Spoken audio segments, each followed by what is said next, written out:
Selamat malam, selamat hari Sabat. Kita bersyukur kita masih mempunyai satu kesempatan untuk belajar firman sepanjang hari Sabat yang suci ini. Mari kita berdoa lebih dahulu. Maha besar Allah Bapa kami dalam surga, Allah yang kami sembah, kami puji dan kami muliakan.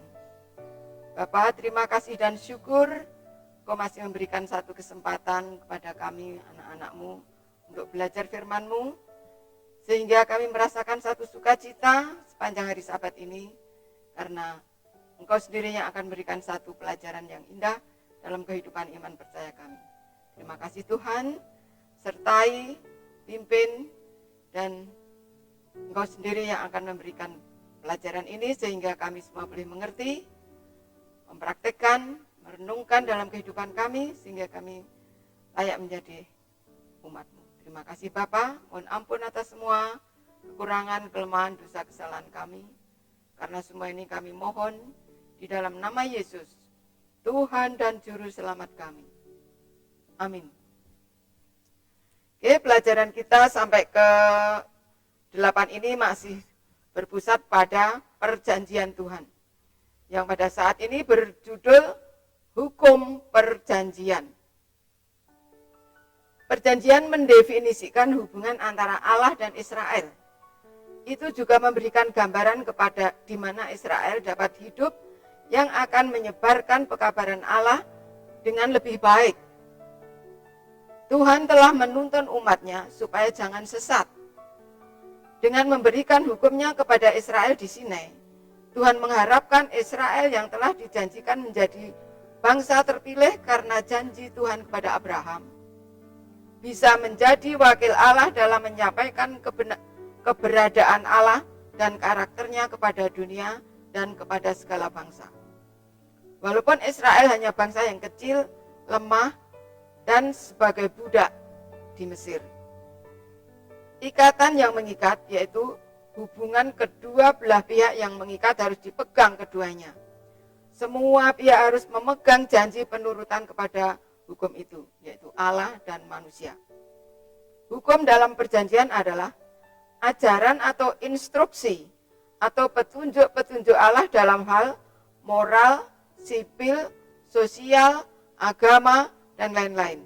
Seperti halnya dengan gereja Masehi Advent hari ke-7, Tuhan telah memberikan petunjuk-petunjuk melalui karunia roh nubuat, yaitu Ellen White.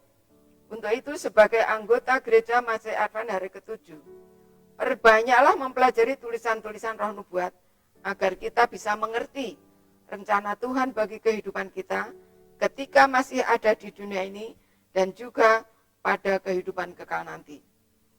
Bayangkan jika kita tidak menuruti hukum Tuhan, apakah yang akan terjadi dalam kehidupan kita di dunia ini? Pandanglah apa yang terjadi jika kita melanggar hukum. Penderitaan dan kehancuran akan menjadi bagian kita. Sebaliknya, jika kita menuruti hukum, kita akan mendapatkan kedamaian dan keselamatan ketika kita masih di dunia ini. Allah adalah Allah yang berperaturan. Demikian juga kita sebagai umatnya harus berperaturan yang dipimpin oleh Allah sendiri, yaitu dengan hukum-hukumnya. Dalam pendalaman, ada beberapa hal.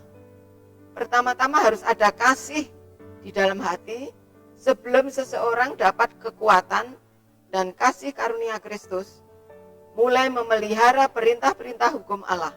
Roma 8 ayat 3 dan 4. Penurutan tanpa kasih adalah tidak mungkin dan tidak berguna. Tetapi di mana ada kasih, secara otomatis seorang akan mengatur kehidupannya sejalan dengan kehendak Allah, seperti yang dinyatakan dalam perintah-perintahnya. Dalam ajaran hukumnya yang suci, Allah telah memberikan suatu peraturan yang sempurna untuk kehidupan. Dan ia telah menyatakan bahwa sampai akhir masa, hukum ini tidak berubah satu noktah atau titik. Harus mempertahankan tuntutannya kepada umat manusia. Kristus datang untuk membesarkan hukum itu dan menjadikannya patut dihormati. Ia menunjukkan bahwa itu didasarkan atas kasih kepada Allah dan kepada manusia, dan penurutan kepada ajaran meliputi segenap kewajiban manusia. Dalam kehidupannya sendiri, ia memberikan suatu teladan tentang penurutan kepada hukum Allah. Dalam khotbahnya di atas gunung, ia menunjukkan bagaimana tuntutannya meluas di seberang perbuatan secara luar dan mengetahui pikiran dan niat hati. Hukum Allah adalah satu bagian tak terpisahkan dari perjanjian. Itulah perjanjian kasih karunia yang sesungguhnya.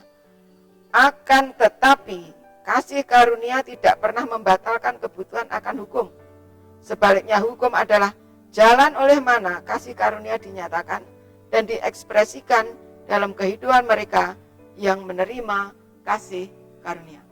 Inilah satu pelajaran yang begitu indah yang patut kita renungkan, di mana hukum adalah perjanjian Tuhan kepada umatnya, di mana itu mengatur seluruh tata cara kehidupan umat manusia, baik kepada Allah juga kepada sesama manusia.